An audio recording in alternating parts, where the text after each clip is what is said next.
Hello, everyone, and welcome to the Riverfront. This is episode number 491 of the world's most dangerous podcast, where we discuss the Cincinnati Reds and occasionally Roberto Pettigini.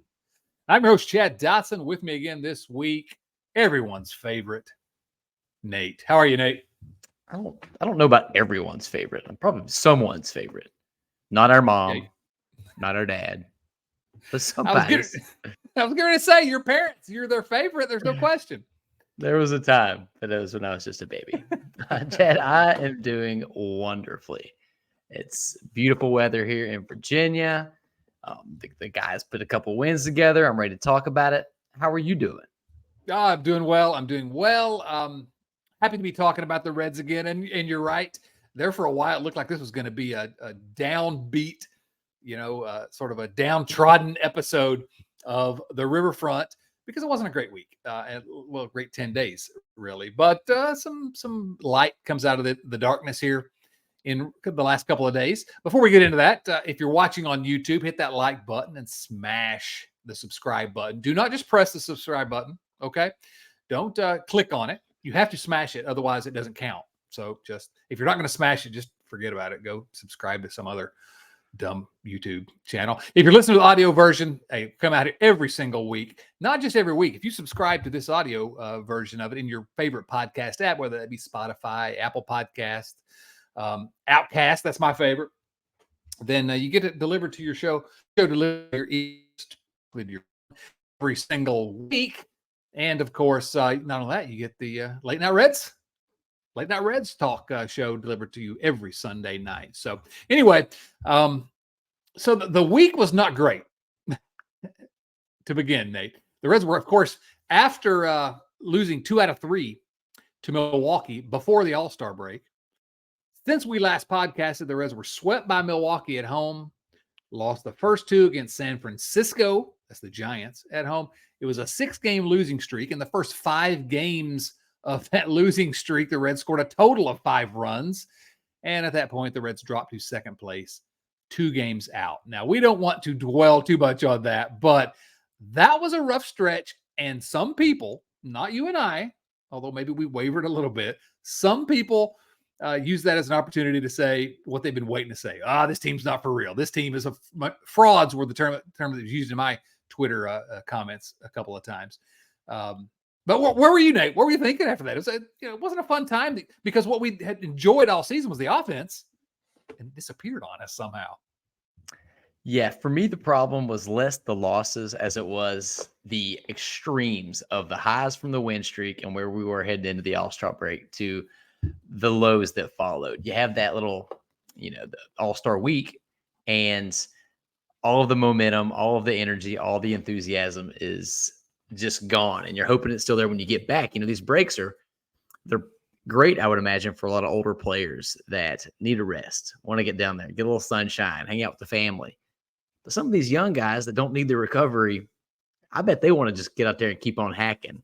And it seemed like if they did take some vacations, they might have had a couple 2 margaritas on the ocean, because it took them a little while to catch up. And one thing that I like to think about is Joey Votto. Think about how in tune he is with his swing.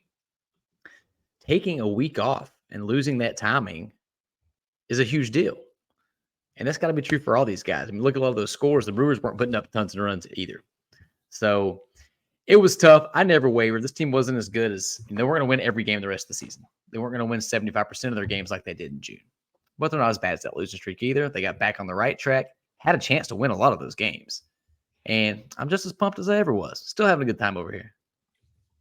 Yeah, something that I say often, it's not, I didn't make this up. It's not just me saying this. A lot of people say this, but I think it's always a good way to look at your team.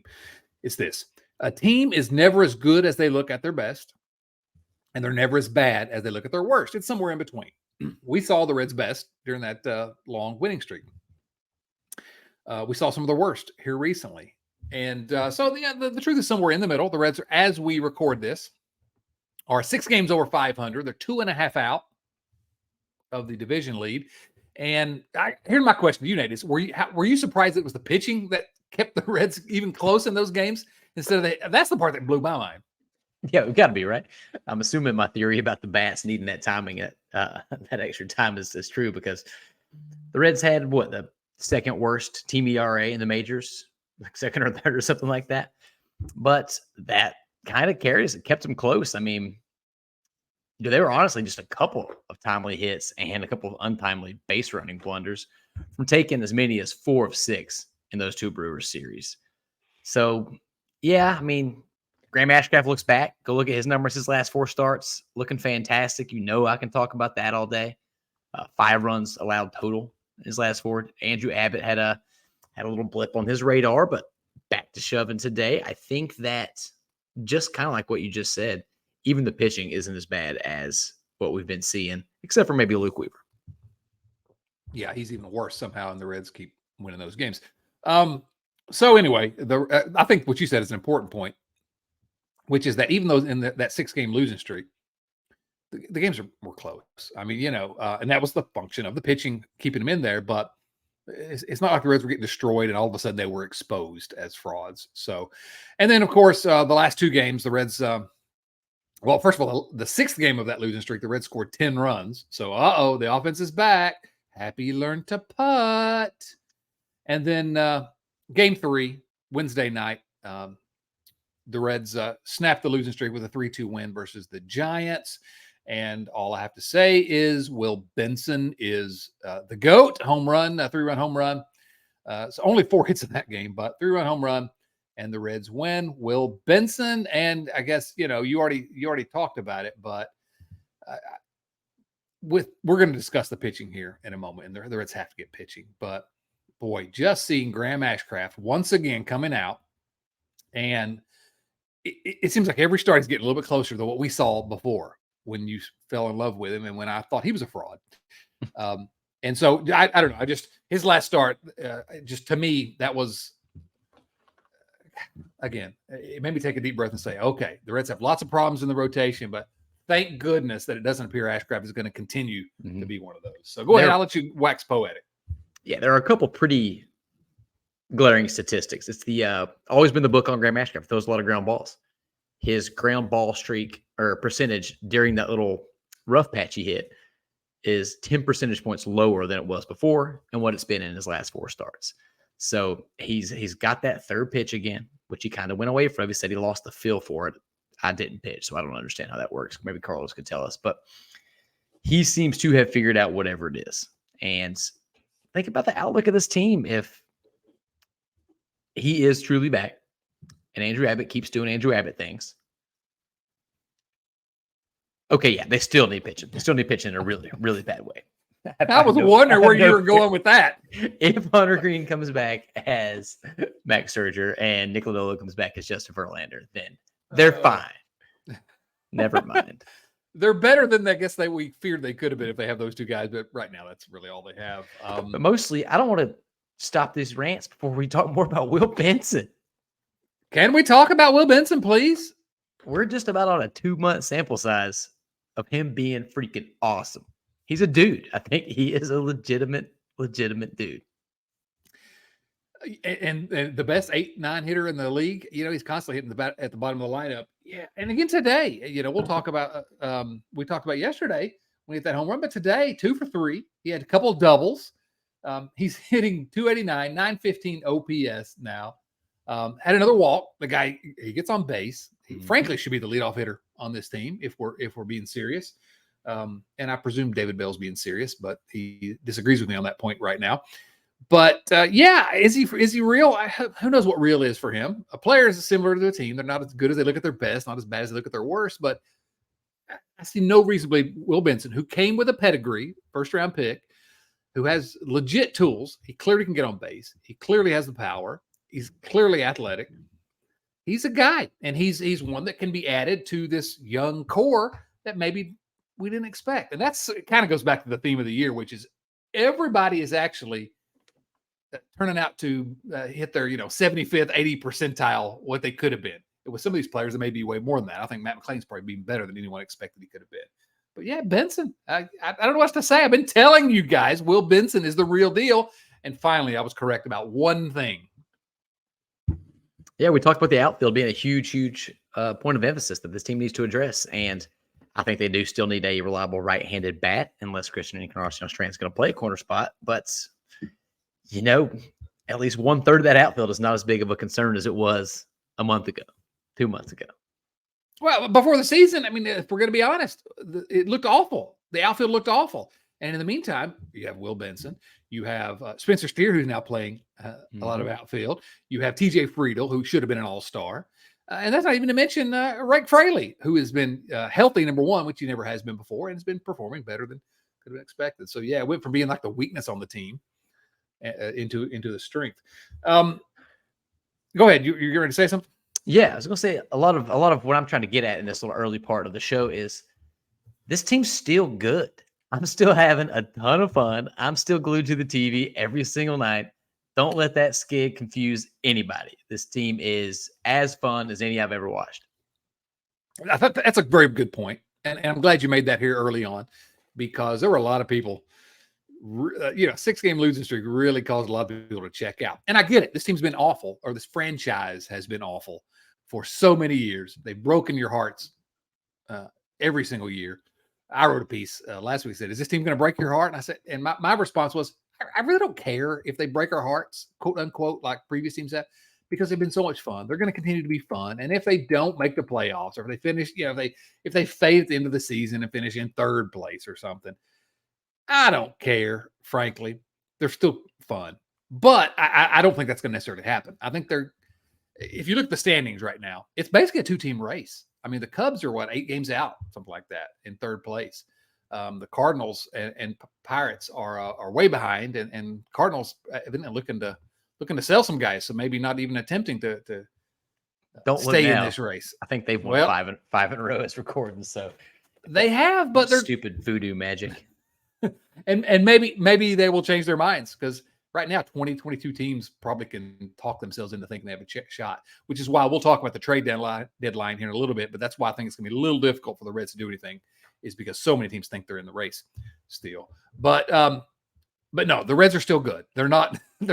Are they, again, the greatest team in the league? Probably not. But they might be. They're certainly the most fun team. Well, what I like about them is that they're must-see TV, and that hasn't been the case for a long, long time. And Chad, if you are going to watch the Reds, it might be nice to do it at Great American Ballpark. And I'm pretty pumped to say that we have a new sponsor. The Geeks of the Seats. SeatGeek is working with the Riverfront. Love it. You can use the code Riverfront for $20 off your first order. We couldn't be more pumped. Those guys bring you the best prices on the simplest, most easy-to-use ticket platform out there. Baseball, basketball, concerts, you name it, they got it.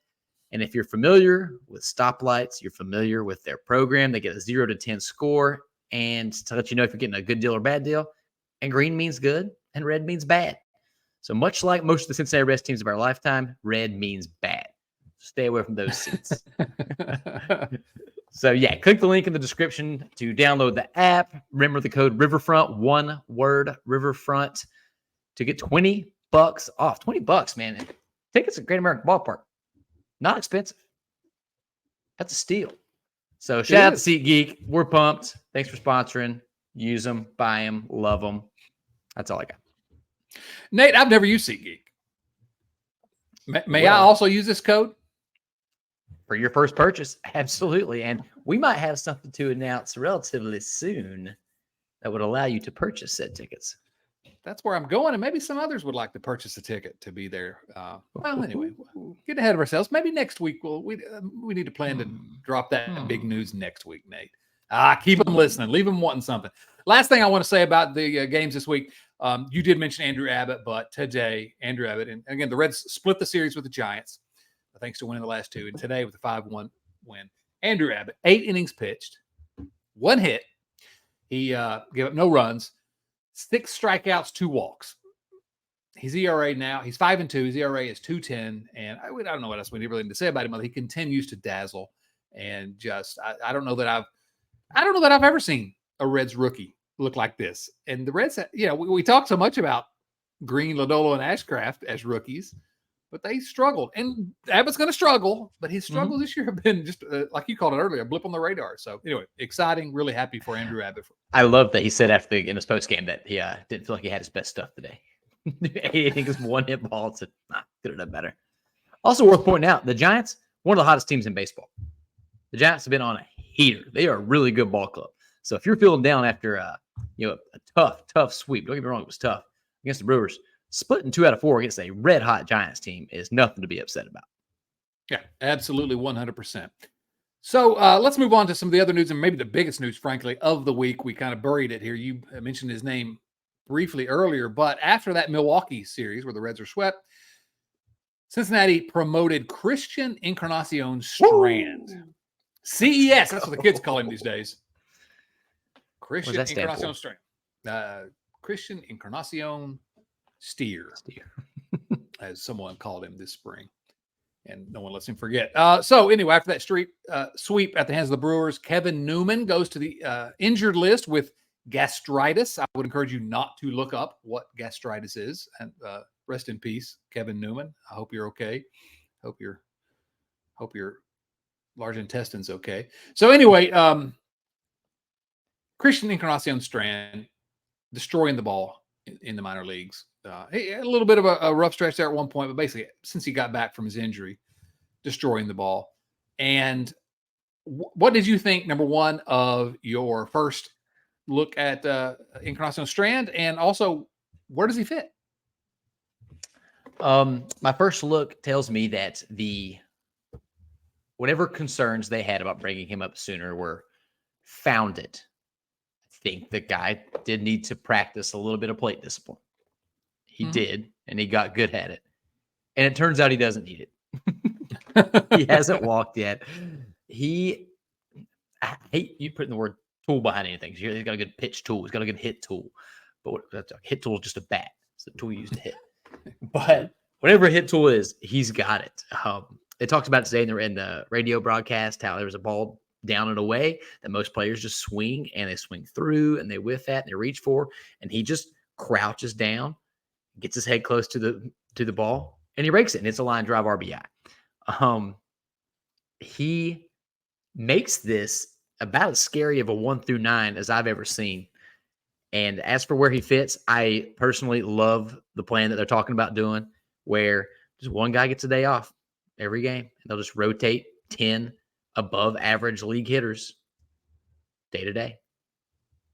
I love it. Yeah, that's the thing. You have enough flexibility in terms of where players play on this team, and specifically with Spencer Steer being able to move around, being able to play around with the DH now, that you can do that. And there's no question in my mind that the kid can hit. Now, whether defense, we're going to see. I think my prediction is he's a designated hitter long term. Maybe first baseman, but I wouldn't expect more than that. But the fact is he can hit. And his bat was what's going to keep him in the big leagues. And his first home run, man, just drilled it upper deck. I'm glad he's here. He crushed it. And just easy power, this guy. Just absolutely destroys baseballs. And there was a good stat that I saw. And I think our friend Matt Wilkes had this maybe on Twitter or somewhere. But anyway, over the last 2 seasons, Encarnacion-Strand has had 111 extra base hits. No minor leaguer at any level had more than that. And among minor leaguers with at least 500 plate appearances in the last 2 seasons, last year and this year, he's first in slugging percentage, second in OPS, third in weighted on base average, and sixth in weighted runs created plus. Some fancy nerd stats. But the long and the short of it is, you probably only started paying attention. I'm not saying you, Nate. I'm saying just the average listener probably started paying attention when he joined the Reds. He's the real deal. He's not a flash in the pan here. He is another one of these guys that is just living up to the best hopes for what he could be. And man, it's exciting to watch that guy. He's like good and stuff. And I guess let me just say this, because I want to talk about one of these other people that are moving around the lineup, like you talked about, that I think we really need to have a conversation about. But we probably at some point need to really do a deep dive on the trade where Encarnacion-Strand came over to Cincinnati. We've already praised General Manager Nick Krall for the things he did last year. August 2nd, I think, is when the trade was consummated. Tyler Mahle went to Minnesota, and he's unfortunately had injury problems. So that makes this, from the Reds' perspective, look a little bit better. But the Reds got Spencer Steer in that deal. You know how good he's been. They got Christian Encarnacion-Strand. You know how good he is. They got a guy named Steve Hayar. I'm not sure I pronounced his name because he was barely here because the Reds flipped him around. Nick Krall turned him around and sent him to Cleveland along with Justin Boyd, Cincinnati's 2022 second-round pick. And they got Will Benson. So, Tyler Mahle plus Justin Boyd delivered Spencer Steer, Christian Encarnacion-Strand, and Will Benson. I got to tell you, tip of the cap to Nick Krall for that bit of business, because that is good stuff. I just wanted to mention that. If we fast forward 5 years and those three players are still on the trajectory that we think they can be, man, we're going to look back at that as one of the all-time best pieces of business by any general manager of all time. I mean, it really is going to be in Reds history. It's going to go down as one of the best. Now, so you mentioned that the Reds are going to have to be creative. David Benninger, David Bell will have to be creative in terms of who's going to be in the lineup, how they're going to be in the lineup, when they're going to be in the lineup. And it was not lost on many observers that the Reds finally broke the winning streak and Jonathan India was out of the lineup that day. And so when I was preparing our outline for what we want to discuss, my question was, is it time for this discussion about India? And the reason I said that is Jonathan India has been pretty much not good for it's going on a while now. I went back to May 30th. So we're talking, 7 weeks, basically. 202 batting average, 284 on base, 381 slugging. So 665 OPS during that time. And most of which that time he's batting third. They finally got dropped to fifth in the order. And so it seems like he grounds into a double play every night. It's the longest extended stretch of poor performance in his career. Now, of course, he comes back today and goes 2 for 4 with a double, run scored and an RBI back in the order, hitting fifth again in the Reds win. But we've sort of danced around this all year, and this is probably a discussion that's going to have to happen in the offseason a little bit. But where does Jonathan India fit going forward? I mean, we've praised his attempt at leadership, and I do think, no question, this team has taken some cues from him, as we've talked before. His enthusiasm, his leadership. I think it's a real thing.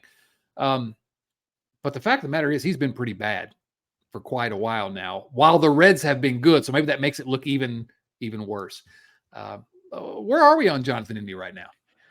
I got a couple thoughts, but first, Seth Shaner, one of our patrons, had a question that asked this exact thing. So let's read that out here and knock out 2 birds with 1 stone. As always, these are questions that come from patreon.com/RiverfrontCincy, where you too can join the Riverfront family. Seth asks what to do about Jonathan India. Going into the dark world of Reds Twitter is maddening. Truth, Seth. A certain segment of that dreaded group would have you believe it's blasphemous to suggest India shouldn't bat third or maybe should get a few days off. Another part of that world would say dump him after a bad stretch. Can it be true that a person could appreciate what India has meant to this team while also seeing that perhaps there are lineup combinations that could work better without him out there, or at a minimum, with him lower in the lineup? And that's it for me. Last episode, I was championing Jonathan India as the team MVP for the swagger and the energy that he brought to this team, confidence. That hasn't changed for me. I mean, the guy has a 753 OPS. He's been pretty good. He's not a bad baseball player. He's had a rough stretch for sure, but it's all amplified by the fact that David Bell refused to bat him anywhere but third. I think he leads the universe in grounded double plays. That doesn't happen as much when you're batting in the 7, 8, and 9 hole, typically. So I think these conversations are a waste of time, and they could be easily addressed by better lineup construction by David Bell, which is something we've been harping on all season for loads of different reasons, whether it's Kevin Newman batting leadoff, Jonathan India batting third, not leadoff. There's too many weapons on this team. There are too many opportunities to knock runs in, and I don't think it's going to mess with this team's mojo to say, hey, so-and-so has the hot hand right now. We're going to bat him higher in the lineup. Jonathan India, you're going to work through it down the 8-hole. Provide a spark down there. Did you just call Jonathan India an 8-hole? 8-hole? What? Thanks for that. If you look at his numbers on the year, they're roughly average. Okay. Even though he's had this bad stretch, his numbers are still roughly average with the bat. Now, we have to concede he's not exactly a Gold Glove caliber defensive player. That's true. But still, he's not awful. He's not a bad player. And I would actually even say I would rather had him at leadoff, frankly, than where he's been batting, because it is an absolute fact. It's a proven fact. It's science, Nate, that when he's leading off, his approach is different. He draws way more walks. He sees way more pitches than when he's hitting third or fifth in the order. And if you look at his on-base percentage for the year, it's .335. So even with this rough stretch, that's not a bad on-base percentage. And I probably should have looked it up, but what am I going to do? Prepare for this show? In the leadoff spot, it's way better than that. So yes, I think move him down or move him up one way or the other, but he's not a middle of the order hitter. And if he were ever a middle of the order hitter for this team, it's not now that we have all these young studs surrounding him. The time has passed. Yeah, that's a really good point. He was our number 3 hitter when we didn't have anybody that we knew could hit the ball. He was the only established major leaguer, him and Tyler Stevenson. And they've been our 2 worst regular hitters. We just have a ton of talent right now, and David Bell needs to adjust along with that talent. You're bringing up science. You're bringing up facts. You know what else is a fact? Jonathan India cannot hit into a double play with nobody on and no outs in the top of the first inning. True, but he could hit into a double play with Will Benson and TJ Friedel on base if he's leading off and the 8-9 guys get on base. That's very true. Hashtag Will Benson in the leadoff spot. Love it. Oh man, that's my call. That's what I would do. So, all right. So trade deadline, Nate. You want to talk about the trade deadline just a little bit? I guess we kind of have to, right? It's been lingering over this season for different reasons all season long. Right. Yeah. Obviously, last year's trade deadline worked out swimmingly for the old Redlegs, and so this is the topic of discussion because the trade deadline is upon us here. We're what, a couple weeks away from less than 2 weeks away from the trade deadline, and the Reds have an opportunity to hopefully improve their team. And so I wanted to point to a piece that I thought was pretty good that I would suggest you go and read. And it's at Reds Content Plus. It's by Steve Mancuso. And he basically says the title of it, the Reds front office must seize this opportunity. And it's a very well thought out piece. I like it. Very good. I agree with almost everything there. But he touches on to begin with something that I wanted to lead this discussion with, because this is something that people were very passionate about in my mentions over the last week. The Reds should stand pat because they are, quote, ahead of schedule. They are ahead of schedule. They weren't expected to be. So why would they? They don't need to mortgage the future because they're ahead of schedule. Can someone, please, dear Lord, someone explain to me what that means? They are ahead of schedule. It's the most asinine thing anyone has ever said to me. And if you're listening now and you said that to me, go delete your tweet. Just go delete it, because someone's going to be searching for it and they're going to call you really bad names. And you don't deserve that because you're just a Reds fan. Okay. You're misguided maybe, but ahead of schedule. What are we even talking about here? The Reds are in the midst of a pennant race. They have a shot at winning the division. Whose schedule? What is this schedule that everyone's talking about? I don't know.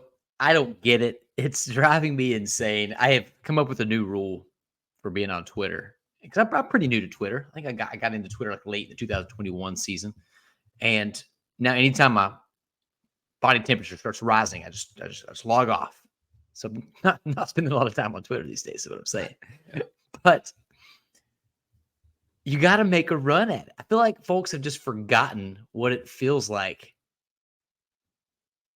to have a good team in the playoffs. I'm not talking about that 2020 no fans, crappy team nonsense where they snuck in because of COVID. I'm talking about a buzzing city, rocking GABP, me running through the streets with a buzz on and my shirt off, just going nuts. That's what I want. Is that too much to ask? But it's not too much to ask. A serious question is, though, all these prospects that these guys don't want the Reds to trade. I would like to see all of them. Go through. Tell me which ones you want to keep. Tell me which ones you really love. Where are you going to play them? Because the Reds have Will Benson, Spencer Steer, Matt McClain, Ellie De La Cruz, and some other rookie that I'm forgetting about at the moment under contract until 2029. Where are you going to play these guys? You got to do something, fill it around the edges, get the pitching, get some pieces. Let's make a run at this thing. Because playoff baseball is as exciting as sports gets. I've never been a fan of the English Premier League like you, so I don't know. But playoff baseball is all I've got. And I haven't got to experience it really in 13 years. I was gone for one. 13 years for me. That's crazy. No, this ahead of schedule nonsense, just to put that one in the garbage can, the dustbin of history.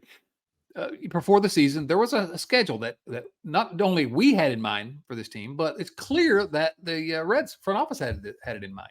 Nick Krall didn't get any pitching before the season, none. And I think he should have at least gotten some competent major league pitchers, because you still have to play 162 major league games, even if you're not expecting to win.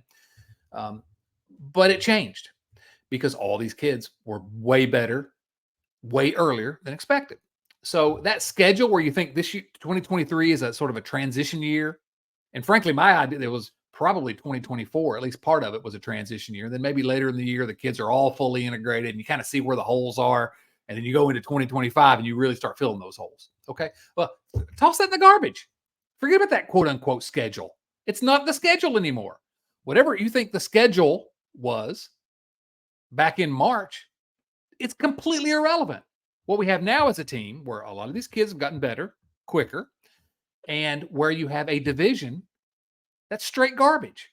And so you can't pick and choose when you're going to be competitive, when you're going to have a chance. Just ask the Padres. Just ask the Mets, who spend all kinds of money and think they're going to be great. Things happen in baseball, and especially in Cincinnati, where you have ownership that's not always committed to success, frankly, and almost never. Well, they've never been fully committed to success, but you have to take these opportunities when you get it, because they don't come around that often. So yes, the Reds need to go for it. Yes, the Reds need to seize the opportunity, as Steve said in that piece. I think it's obvious. Now, what does that mean? I don't know, because as I said earlier, a lot of teams still think they have a shot. So who knows whether they get anything done? But there's literally, and I want to be very clear about this. There is literally no reason that the Reds can't do something big if they want to do something big. They have the money. Even Nick Krall said they have some flexibility in terms of payroll, but they slashed payroll to the ground before the season. They have flexibility. They have one player signed to a contract past this season. One player. So you can't make the argument that you can't do with money. You don't have enough money to go out and spend to acquire somebody. You also can't make the argument that you don't have prospect capital to trade. You do. Trade them all, as far as I'm concerned.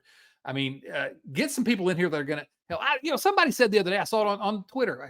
Again, I'm going to get on a rant here, but they said that, I can't remember who the pitcher was, but somebody that the Reds would have had control of for this year and 2 more years. And someone said they wouldn't trade Chase Petty for them. And I don't even know if that person followed me or not, but I went ahead and blocked him, because that's outrageous.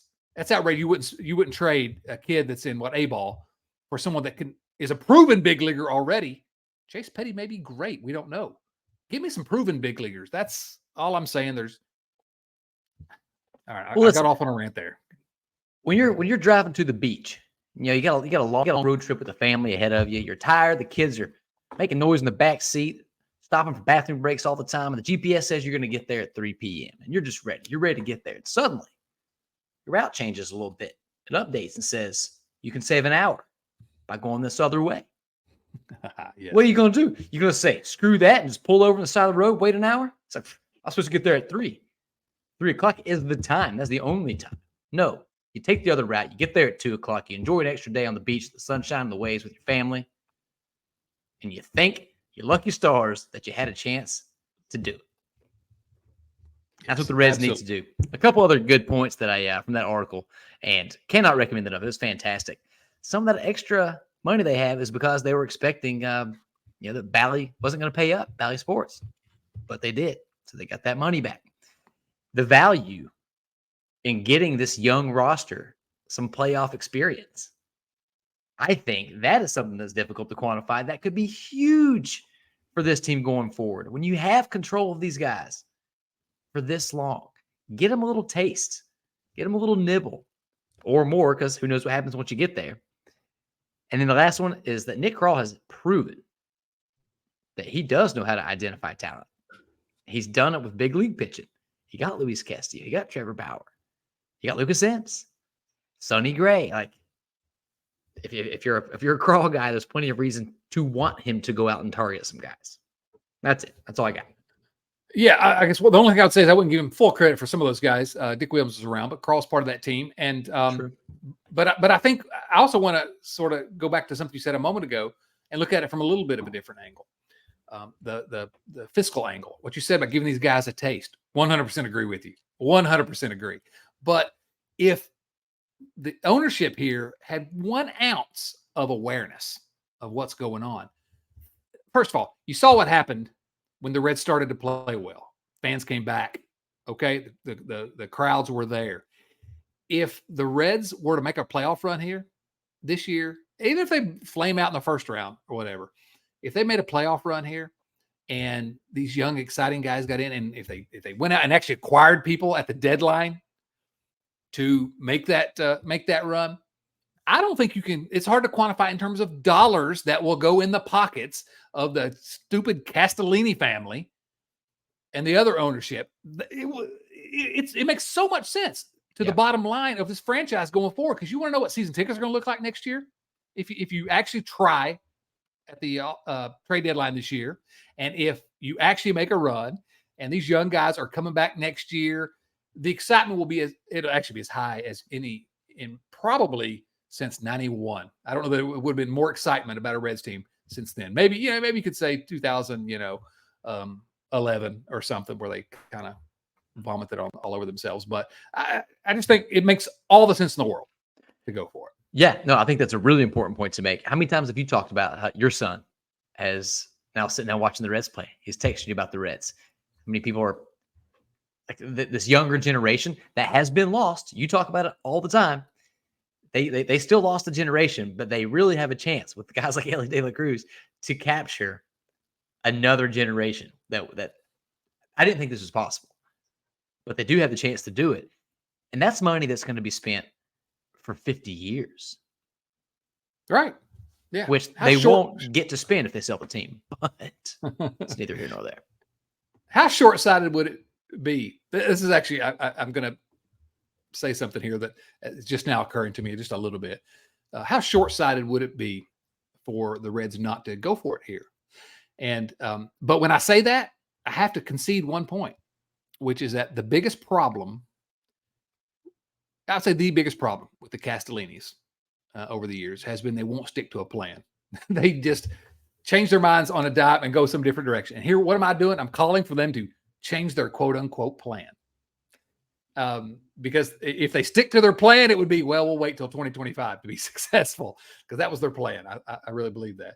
So what I'm saying is, though, you're not changing your plan in midstream here. You're just moving up the timeline a little bit, because you have more information. You have more facts at your disposal. You're just moving it up a little bit. So anyway, we're kind of dancing around what the Reds need to do. And obviously the answer, I mean, there's no question whatsoever. They got to get the pitching. Hash Brown, get the pitching. This pitching staff is, yes, they've kept them in some of these games recently. They've been in some instances better than we expected, but they have to get the pitching.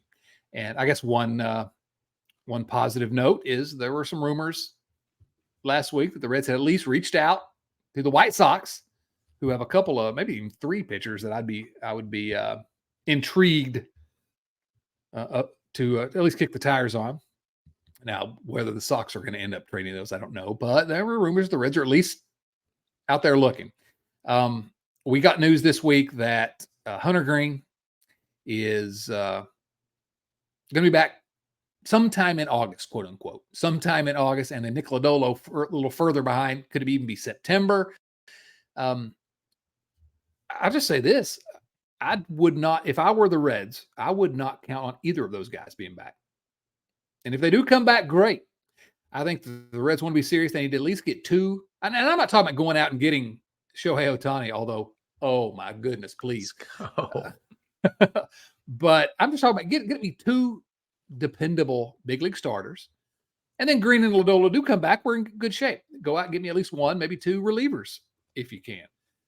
I think if you do that, it shows a real commitment here. It doesn't break the bank either. And yes, you may have to give up someone. You may have to give up Chase Petty. I don't care. Trade. Some people say, I don't want him to trade Noel V. Marte either. I'm like, whatever, trade him. I don't care. He's not a Red yet. Go get somebody that's going to be a Red. And he may be a star, but okay, that's what prospects are. I keep telling you all, the prospect huggers are wearing me out. Nobody raised Cain when they traded Steven Hajar and that other guy whose name I don't remember because he didn't play for the team long enough for Will Benson. Well, never think about it. He may become a star and be like, somebody go, oh yeah, he was a Red second round pick, Justin Boyd. I don't care. I don't care if you trade any of them. There's one player in this organization. I've never said anyone was untouchable ever until now. I would not trade Elly De La Cruz under any circumstances. Never. I would not right now. But anyone else, I don't care, and especially any of these minor league guys. Deal them. So anyway, any other thoughts about Hash Brown? Get the pitching. Real quick, our friend of the program, Clay Snowden over at Just Baseball, had a great article on his thoughts on what the Reds should do at the deadline. I thought it was very reasonable, laid out a lot of options, a lot of the folks that are likely to be available and how it might fit into the Reds' priorities and Reds' plan. Other than that, I mean, those White Sox guys, I'd love to have any of the three. I'd take a flyer on Lance Lynn. I would trade one of my two cats. And I love my cats. for Dylan Cease. I'd trade two of our brothers. I agree. I don't want to ask you which two you're talking about, though. But we haven't mentioned too many specific names. That's true.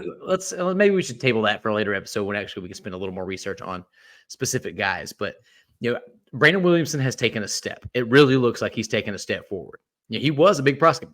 He's a top 100 guy. I'm not counting on him for a stretch run, but I love what I've been seeing for the last month or so out of him. So good for him. Hope he keeps it up.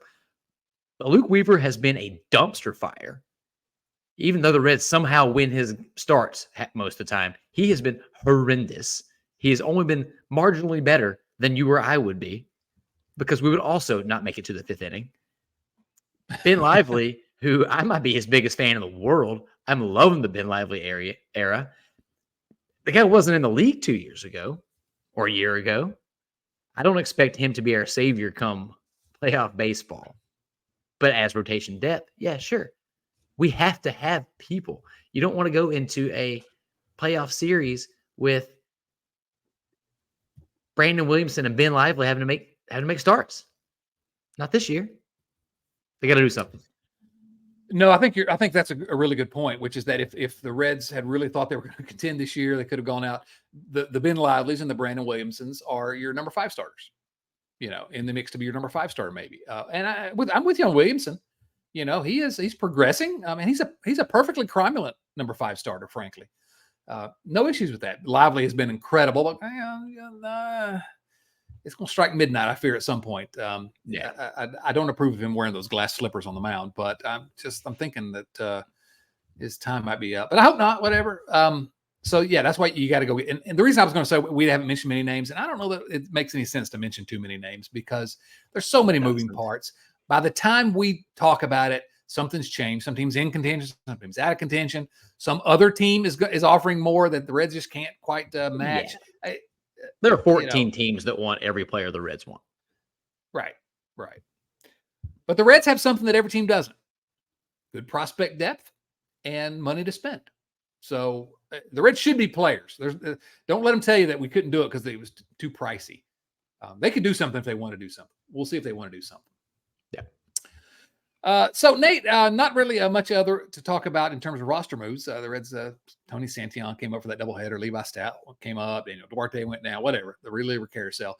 The only other thing this week that I do want to talk about was the Reds had their Hall of Fame induction this week. The new members of the Cincinnati Reds Hall of Fame. And again, I am the world's foremost authority on the Reds Hall of Fame. If you haven't been to the Hall of Fame Museum, what are you waiting for? I mean, it's the museum's incredible. And I love what they do with the Hall of Fame. This year, Bronson Arroyo, former Reds pitcher, another former Reds pitcher, Danny Graves, and executive Gabe Paul. I thought Gabe Paul was a YouTuber, or like he's trying to box now. He's or a something. boxer, yeah. Yeah, I must be mistaken about that. He's a Reds Hall of Famer now. No, those guys were all inducted. Congratulations to Arroyo, Graves, and Paul, all deserving Reds Hall of Famers in my mind. Bronson Arroyo, clearly. I think Danny Graves is absolutely had a good enough career to be in the Reds Hall of Fame. Nate's giving me the stink eye, but no comment. All right. I guess we're not going to be inviting Danny Graves onto the show anytime soon. And Gabe Paul, who knows what an executive has to do to get in, but he had a distinguished career, and congrats to him. So, do you have any quick thoughts? You want to slam Danny Graves here real quick before I move on to one last thing about the Hall of Fame? I actually do not have a problem with Danny Graves being inducted. He was more of a product of a rough stretch of fanhood than anything else. I can imagine his career playing out far better than it even did if he had better teams to pitch for. The only thing worth mentioning is something that we bring up here all the time that I want you to wax poetic on. The one shining crime, in my opinion, of the Reds Hall of Fame. Take it. Reggie Sanders. We talk about it all the time, and no, we're not going to talk too long about it here, but it's obvious Reggie Sanders continues to be the biggest snub in the Reds Hall of Fame, and it kind of wears me out. The Danny Graves thing does a little bit. Not because Danny Graves is not, again, I think he's 100% a good a legitimate Reds Hall of Famer. I would have absolutely voted for him under some circumstances. He was added on the veterans. He and Logan Paul were added on the Veterans Committee this year over Reggie Sanders. And it's not even close that in terms of who deserves to be in it. Reggie Sanders is by far the best candidate. But what wears me out a little bit is Danny Graves. It ended kind of poorly for him in Cincinnati. He flipped off a fan. He was persona non grata here for a long time. And yet when you talk about Reggie Sanders, everyone wants to talk about the playoff series against the Braves, where he was admittedly bad against 3 Hall of Fame pitchers. And so how did Danny Graves work out of Reds jail and Reggie Sanders can't? So I don't know. I don't mean to demean Danny Graves, because again, I really do think Danny Graves is a legit Reds Hall of Famer. So the way this works, just briefly I want to talk about, because the next election's coming up, and they have what's called the modern player ballot, and they have the Veterans Committee. And Reggie Sanders is not eligible for the modern player ballot. He's only eligible for the Veterans Committee now. So first of all, number one, I better be on the Veterans Committee.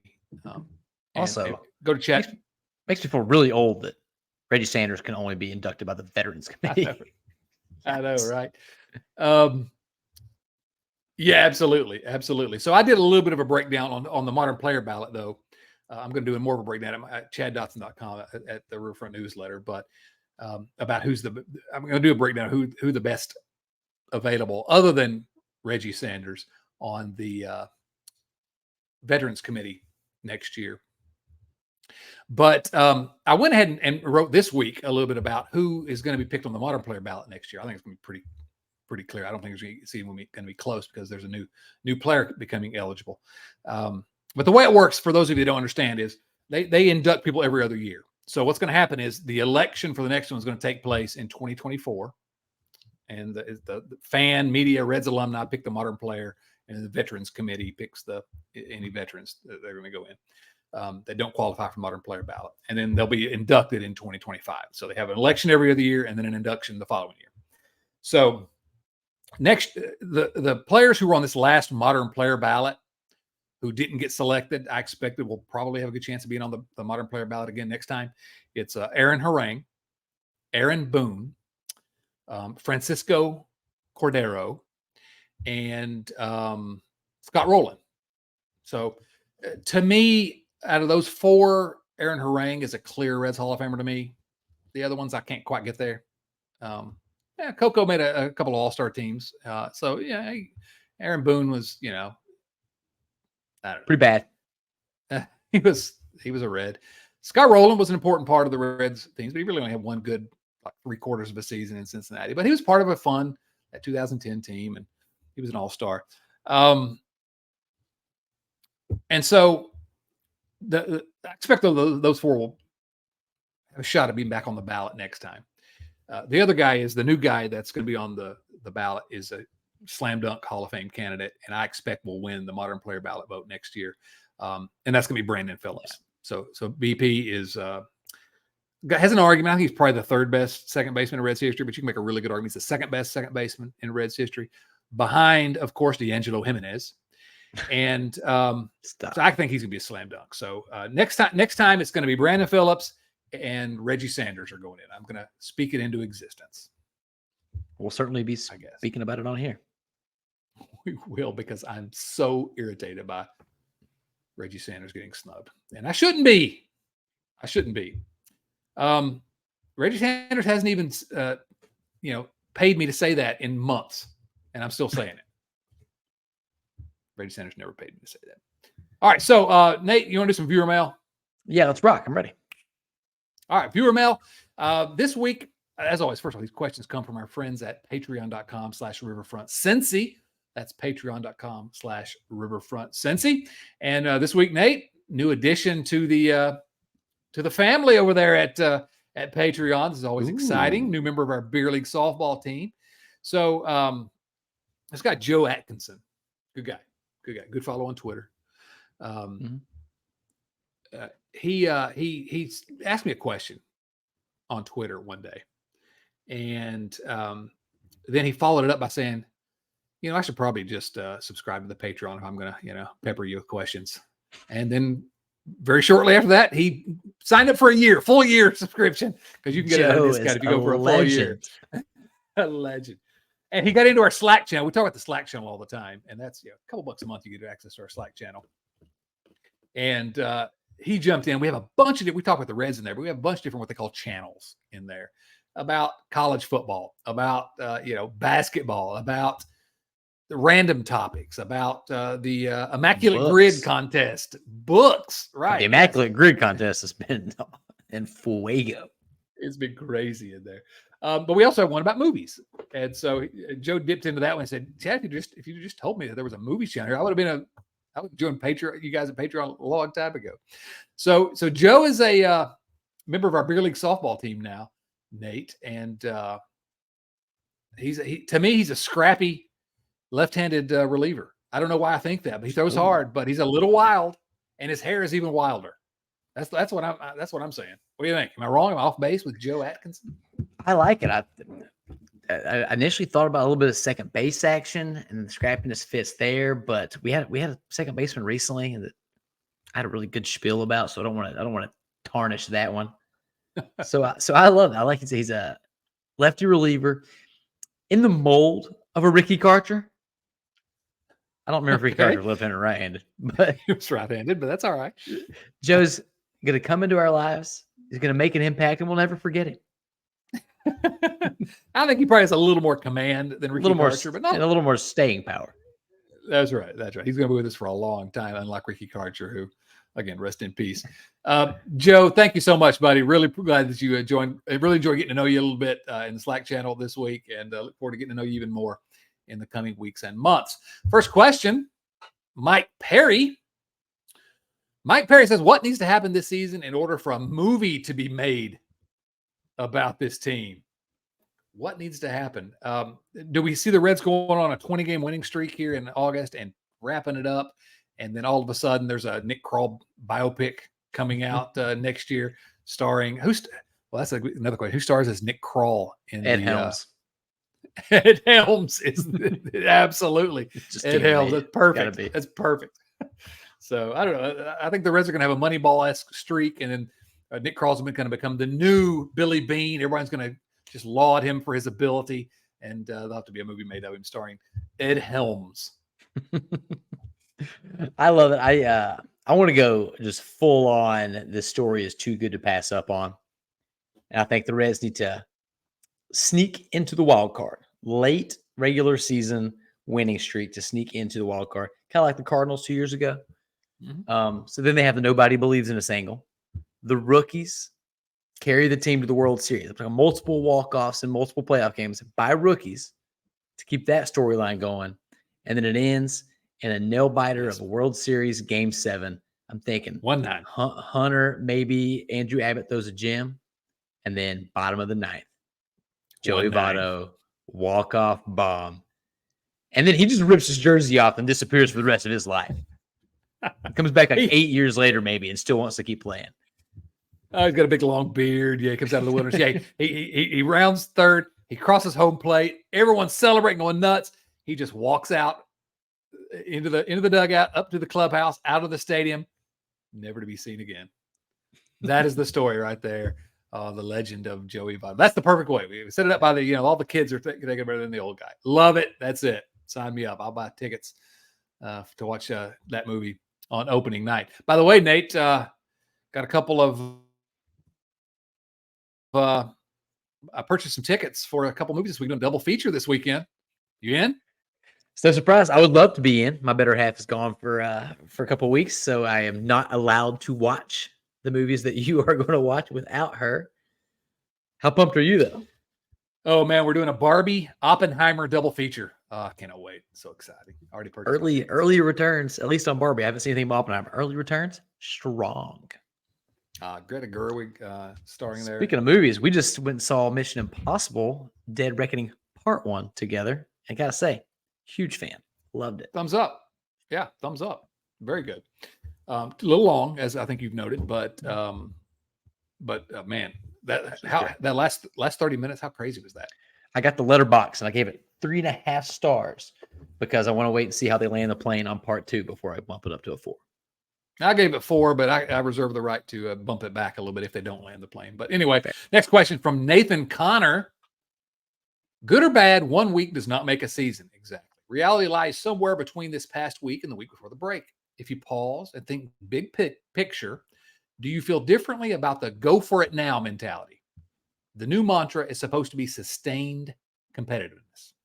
Let me just briefly say my answer to this is I don't think any differently of it. As we've already talked about, I think the Reds need to go for it now because, frankly, I don't trust this ownership group to do what it takes to have, quote unquote, sustained competitiveness. Now, I hope they proved me wrong about some things recently. The ownership group hasn't, but the baseball ops staff has. But I think they can really have a run of sustained competitiveness? I'm not there yet. I hope so. So I think, like I said earlier, I think we need to strike while the iron's hot. Go for it now. Yeah. I would just say that they can have a run of sustained competitiveness and also go for it now. Thank you. They graduated 6 top 100 prospects this season and still have a top 5 farm system. And they had the number 1 draft in all of major leagues, according to just about everything that I've been reading. I feel no differently at all. They're a game and a half back in the Central, or 2.5. They're 1 back in the wild card. This is a good team with a chance to make it. And once you make it, anything can happen. We talk about it all the time. The system's deep. They've got these guys locked up. Andrew Abbott was the 5th guy that I was trying to think of earlier until 2029. You know how far away that is? They have 5 core pieces, 6 counting Hunter Green, locked up for like a decade, half a decade. Go for it. Yeah. Get some dudes, fill it around the edges. Let's go. Let's make a run for it because the team will still be deep next year and the next year and the next year. Tired of this nonsense. Absolutely, 100%. Next question comes from Kyle Kapler. Is there any sort of justification for keeping Kurt Casale on the roster, or do you think he's toast when Kevin Newman, presuming Kevin Newman does come back from his epic bout with gastritis? The ripple effect points towards Stevenson playing more catcher and more catcher. No one, but an infielder should start at DH going forward. I don't read good. to keep the better bats in the lineup, so it should squeeze Casale off the roster, but he remains. What gives? I think I would maybe push back just a little bit and say, why Casale? Because Casale's been bad. I mean, he's not been good with the bat. Luke Maile has been bad. I don't know why are we choosing Casale over Maile? Because he's been slightly better with the bat. He's not younger. To me, it comes down to who handles the pitchers better. And I don't know this, but there has been praise of Casale's ability. Maile's got a gun. He's got an arm. I don't have any issues with Maile in that backup catcher role, but I don't care who the Reds do need to, first of all, get rid of one of them. This 3 catcher thing is nonsense, but I don't know, Nate, am I wrong? Is Casale, should he be gone? I think it is Casale that should be gone. I think the Reds front office showed that to us when they went out and got Luke Maile first this offseason. He was signed before Casale was. So I think they're higher on him. I'm a little bit higher. I love Casale, but the guy batted like 3 times the entire month of June or something like that. Some absurd number. He's not really in their plans anyway. So if they're already saying they would rather trot Luke Maile out there, let's not pretend that Luke Maile is Johnny Bench. He was hot at the beginning of the year, but he's not a good hitter. Like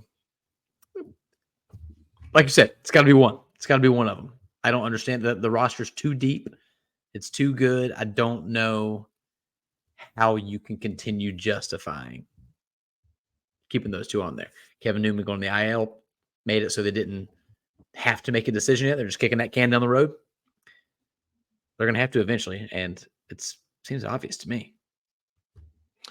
Yeah, I guess maybe in the category of what have you done for me lately? Today in the 5-1 win for the Reds, Luke Maile did go 3 for 4, hit a home run, his 4th of the year. So maybe he's I don't know. I guess I don't care either. They're both old guys. Neither of them have a real future other than as a backup catcher. I guess my point here is more directly to Kyle's question. I don't really care. One of them. I don't want to see anyone lose their job. I'm not calling for anyone to lose their job, but it makes no sense with this much offensive firepower to carry 3 catchers. It just if it ever made sense, it certainly doesn't any longer. Yeah, I think that was an important point that Kyle said. Is that, no one but an infielder should start at DH. Tyler Stevenson, which is a conversation we might need to start having sometime soon, has not hit well enough to justify getting a DH role 3-4 times a week. So it needs to be behind the dish. Yes, I agree 100%. I think those that are giving up on Tyler Stevenson as a hitter are woefully underinformed, is my opinion. But I agree. He certainly hasn't hit this year. Just by playing at DH over any of these other myriad guys the Reds have. Next question from Joey Gaditza. Will we see Antone at some point this season? I really hope so. He was always fun to watch. Nate, what's an Antone? I think it's a character from The Sopranos. Oh, okay, Antone. Yeah, he helps manage the bada bing, I think. TJ Antone, I presume he means. I'm going to say no, just because I've given up being optimistic about TJ Antone, and I want to be surprised. I hope he comes back, but yeah, that's the safe bet. There's some rumors out there he could be back as early as August 19th, if that's considered early. I would just caution anybody out there that's getting excited. Like, don't let me steal your joy. Be excited. That's what sports is for. But he hasn't pitched in the majors since 2021, and he only has 69 career innings pitched. So anything we get out of TJ Antone, that's just a bonus. It is. No, that would be, that'd be a fantastic bonus, icing on the cake. But yeah, temper your expectations. But hopefully, because when he was good, he was very good. James Urban asks, was this losing streak because we claimed to be America's team? Nothing good ever comes of that. Nothing good ever comes of that? I think the Dallas Cowboys would disagree with you, James. Oh, wait a minute. Actually, maybe not. Well, but in the 1980s, the Atlanta Braves called themselves America's team when they were on TBS. Oh, no, they were bad during the 80s. All right. As much as I hate to admit it, James sort of spewed out some elderly musings this week and actually hit somewhere close to the mark, and nothing good ever comes of it. But no, it was not because they claimed to be America's team. I still love that America's team nonsense. It's a bunch of kids having fun. And I know, James, I know you don't understand kids these days because of your advanced age. sorry. James is so much younger than me, and he's gonna be mad at me again in the Slack channel. James is one of my favorites, and I'm sorry, you became a running gag. Your age did when you're so terribly young here compared to me. No, I don't have any issue with that at all. I love it. I still love the America's team. So I know some people didn't, and whatever. Fine, whatever. I like the kids having fun. Yeah, I took a hard zag on this one. The winning streak stopped when they stopped bringing it up after every game. There you go. So we got to lean harder into the America's team. Next question comes from Andrew Williams. Nate, I want you to answer this one. Here's what Andrew asks: 43-year-old Adam Dunn comes out of retirement, starts a full TRT cycle, and takes Adderall before games. Now, we don't recommend any of this, okay? We're saying what Adam Dunn might do when he puts the Bud Lights down and comes out of retirement. The question from Andrew is, how many taters does he hit? Now, I assume he's talking about home runs, because I can see Adam Dunn in a field somewhere down in Texas. Someone pitching him potatoes. Yeah. So what do you think, Nate? How many taters does he hit? Well, first off, I don't love that this question implies that Adam Dunn needs testosterone replacement therapy. If there's ever been a high T guy, Adam Dunn is it. Yeah. But I think, to answer the question, if he got rejuvenated with his own testosterone from when he was 21 years old. So let's get serious here. I think he breaks the single season home run record in September, but that's only because he didn't return until after the All-Star break and he only played part-time. Exactly. I think he breaks the all-time home run record sometime like late next August. I love it. Nate, testosterone replacement therapy. Do you think that I think that would be a more popular procedure if they actually used Adam Dunn's testosterone in other people? Can you imagine using Adam? Buddy, sign me up for that. I don't even know what that means. All right. Anyway, Simmons. Somebody cut that clip out and send it to Adam Dunn. I want to know it. Please, like, please oh God. Please don't.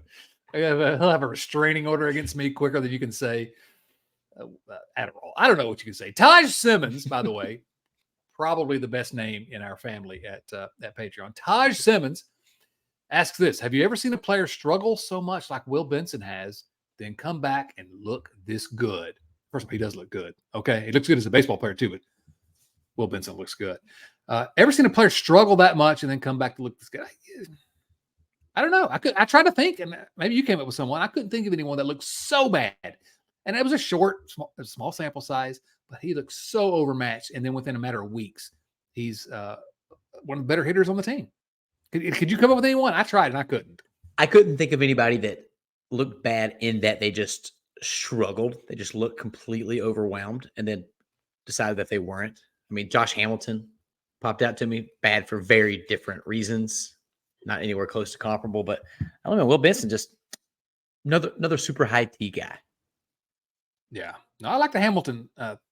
That's a guy that everybody sort of gave up on, and he was even better than Will Benson is now. Will Benson will clearly become a much better player than Josh Hamilton in the long run. But good question. All right, a couple more really quickly here. Number one, Rex Scott. Why don't we hear more about the Reds trying to acquire Jack Flaherty from the Cards? Having a starter who knows the division would be cool. Same for Smiley or Stroman with the Cubs. Does this make too much sense for the Reds front office?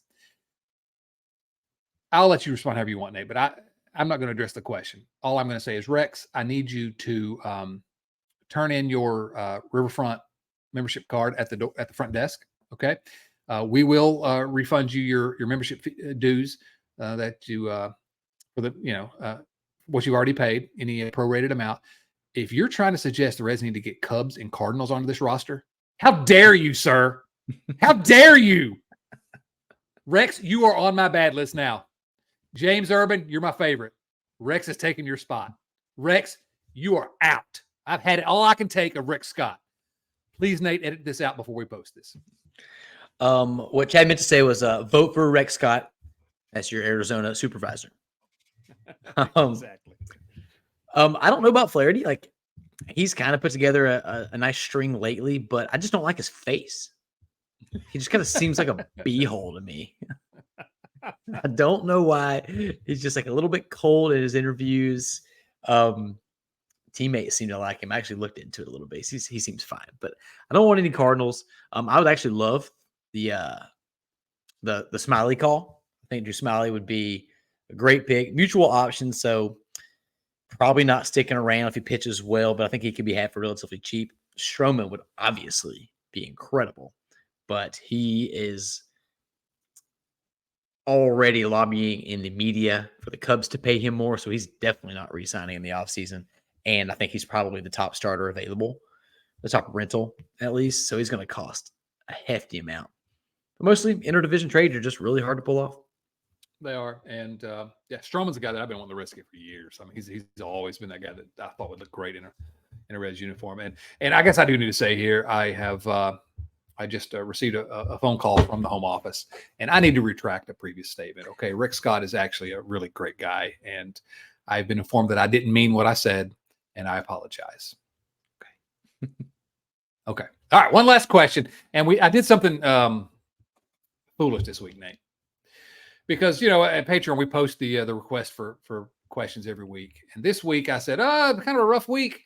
I scheduled the post before the Reds had actually beaten the Giants on Wednesday night. So the Reds were still on their losing streak. So I was like, rough week, but why don't you give us some creative questions to help us get through this rough week? And then the Reds go and win 2 games. But I gave Rich Thompson an opening to be creative, and you just don't want to do that. So this is our final question. This is a classic Rich Thompson question. This is and if you've listened for any amount of time, I shouldn't say this because Rich is going to try to top himself next week. So you want a creative question. Which of the following and I'm going to say off the top, I had no idea what this question means. This is so out in left field. Rich, I love you, buddy, but this is out in left field. This is like you asked AI to ask the craziest question ever, and this is what it came up with. Which of the following players would crack you up the most wearing the following cartoon character T-shirts as part of a post-game interview? That's just. I don't want to know what's going on in Rich's head. A, Stuart Fairchild wearing a Stewie Family Guy T-shirt. B, Jake Fraley wearing a Captain Caveman T-shirt. That's from my era. Or C, Joey Votto wearing a Dudley Do-Right T-shirt. Remember, you asked for it. Yes, we did ask for it, Rich. There's no one answer for me, Nate, but what you got? I mean, Joey Votto's already done the Mountie thing, so I'll go with Joey. But man, we've gone so far off the rails. What have we done? I'm out. All right. So what we're going to do is we need to market a Jake Fraley Captain Caveman T-shirt at the Riverfront shop at riverfrontcincy.com. There we go. Nate, what else is going on around the Riverfront these days? Oh man, it's Joe and Greg dropped a new Riverfront Bangle Show podcast. That was fire. Some really exciting things on the horizon over with Tim Daniel and Late Night Reds. Some guest announcements that I think everybody's going to get a big kick out of. And then we'll be back with another quick bonus episode, I think, next week or the week after. Just we're pounding away, we're plugging. Have a good time. So most importantly, thanks to our friends at SeatGeek. Code Riverfront for $20 off your first purchase. Yes, thank you. Thank you. Pro. SeatGeek. Such a pro. You are. You slipped that right in, man. Just a beautiful live read. Tell you. Certainly the Riverfront Bengal show this week. Oh man, you got to go listen to that. It was a good one. And then, big guest announcement or two coming up. Listen this weekend to the Late Night Red show. And then maybe next week here on this show, we may have another announcement about possibly something happening with the Riverfront, assuming I ever get off my butt and make a decision on everything. So it's all my fault. And I concede that. All right. Thank you all for listening to and supporting the Riverfront. Please tell your friends about us. If you like us, talk about us. If you don't like us, keep your mouth shut. That is the way to grow a podcast. Got to talk about it. You got to tell your friends. A good recommendation to another Reds fan is the way to grow this audience. Please remember to subscribe to the show either on YouTube, in your favorite podcast app, and then of course you can find us everywhere: Twitter, Instagram, Facebook, at Riverfront Cincy, on all those platforms. And then finally, we've mentioned a few times, but thank you so much to our friends at Patreon. Nate, hey, look, we're going to keep having fun. This team is still fun. I don't care. Right? Any final thoughts about how fun this team is? Joey Votto still bangs. Oh my goodness, he bangs. Just banging left and right. Shouts to Adam Dunn. Shouts to Lisa Alberto Bonilla, Wayne Krinchicki, Eli Cash, and of course, everyone's friend, Ellie De La Cruz. started to say that crazy like I used to with Lisa Alberto. I couldn't pull it off, Nate. I'll save that for next week for Nate Dotson Practice. and for Nate Dotson and Roberto Pedagini. This is Chad Dotson saying so long, everyone.